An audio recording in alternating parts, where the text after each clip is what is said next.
destiny is calling, even now. Many of you listening to me have been beautifully equipped to live in a world that no longer exists. But I want to give you a new word for change, and that word is evolution. And you are either going to evolve or expire. See, everything changes. The economy changes, relationships changes. We change mentally and emotionally and physically, and you are either dying or you are either living. Every time you made a change, you got hurt. And so this is why when you hear the word change, there's a mental block. You cannot change because you have equated change with pain. Every time you have changed, you feel pain. You stepped out of one relationship to another and you feel pain. You leave one neighborhood to another and you feel pain. You go from one job to another and you feel the fire of transition.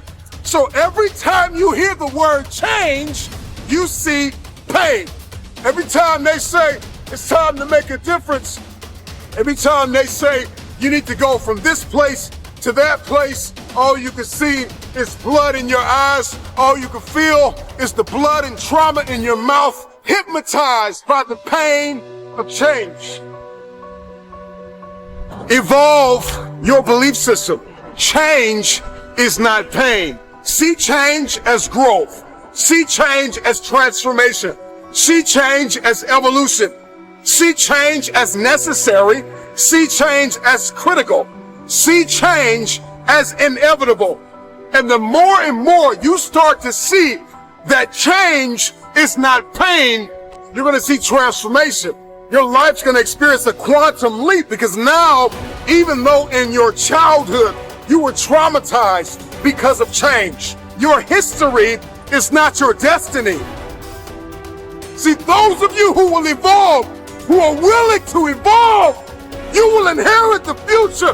Those of you who are willing to take everything you do to the next level, you will inherit the future. It is the individual who is willing to become more. Change is inevitable, and you are either changing for the worse or changing for the better. You decide. Change is an invitation to the future.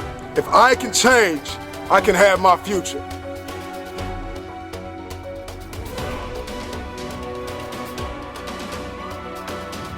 Another reason why people hate change is because not only do they see change as pain, but all they see change is as failure. And it's because every time you've made a change, you have failed. And you have to start identifying change with a new layer of belief. People tell me all the time, it's hard to get wealthy. It's hard to grind. It's hard to be focused. How do you even do these speeches? It's hard to stay motivated. It's hard to stay broke. It's hard to stay depressed. It's hard to stay governed by anxiety. It's hard to be inconsistent. It's hard not to have daily disciplines. It's hard not to believe in yourself. It's hard to be broke. It's hard to be poor. It's hard. It's all hard. So choose your heart. You either gonna work for it, you're gonna sit there and let life knock you down and dare you to get back up. So I see the privilege. I see the moment.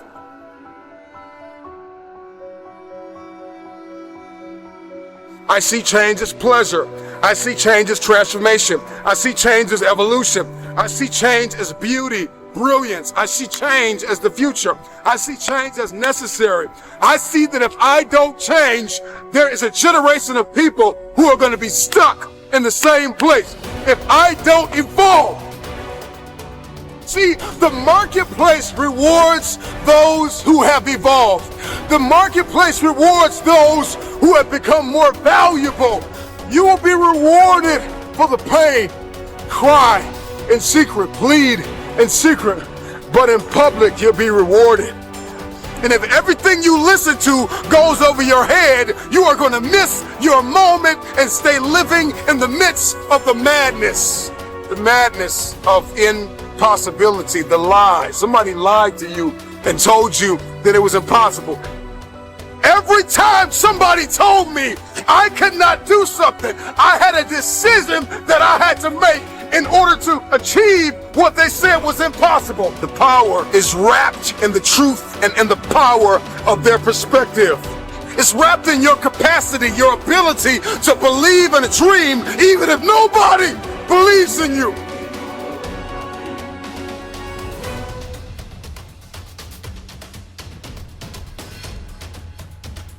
Destiny is calling.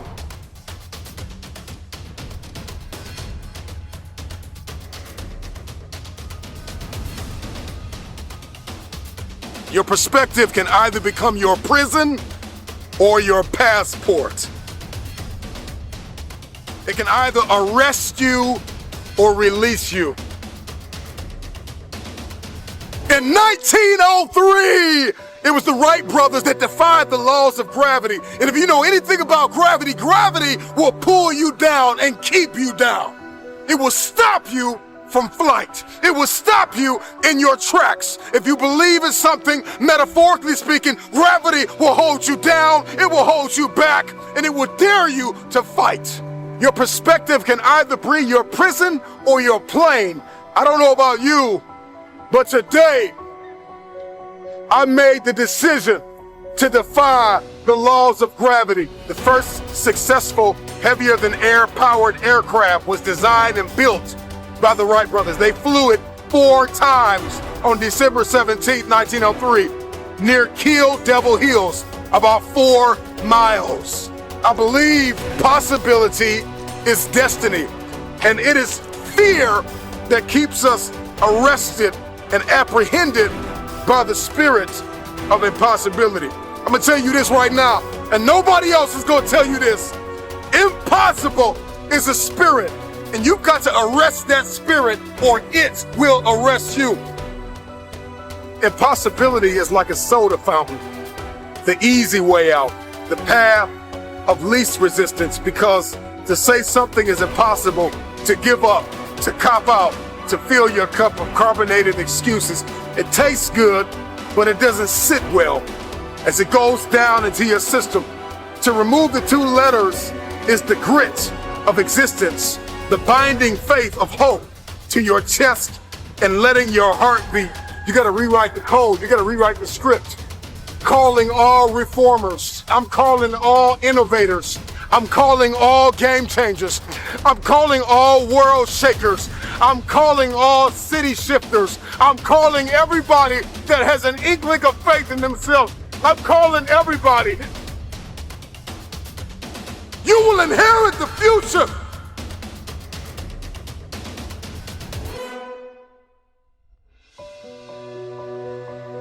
We gotta rewrite the code in our soul, because it's a matter of the soul, it's a matter of the will.